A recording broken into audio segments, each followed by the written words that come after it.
தற்போதைய அண்மை செய்தியை பார்த்துக் கொண்டிருக்கிறோம். பரந்தூரில் விமான நிலையம் அமைக்க சுற்றுச்சூழல் அனுமதி கோரும் விண்ணப்பத்தின் மீது ஜூன் 28 பரிசீலனை நடத்தப்படும் என தெரிகிறது.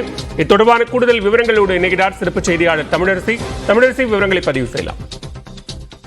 பாலவேல், காஞ்சிபுரம் அடுத்த பரந்தூர் மற்றும் அதனை சுற்றியுள்ள 20 கிராமங்களை உள்ளடக்கிய 5476 ஏக்கர் பரப்பளவில் சென்னையில் 2வது பசுமை விமான நிலையம் அமைக்கப்பட இருக்கிறது.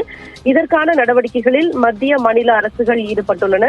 இதனால் குடியிருப்புகள், விளைநிலம், நீர்நிலைகள் பாதிக்கப்படும் என கூறி பரந்தூரை சுற்றி இருக்கக்கூடிய 13 கிராம மக்கள் தொடர்ந்து போராட்டம் நடத்தி வருகின்றனர். இந்த நிலையில் பரந்தூர் விமான நிலையத்திற்கு தேவையான 5000 ஏக்கர் நிலத்தை கையகப்படுத்த தமிழக தொழில்துறை அனுமதி அளித்திருக்கிறது.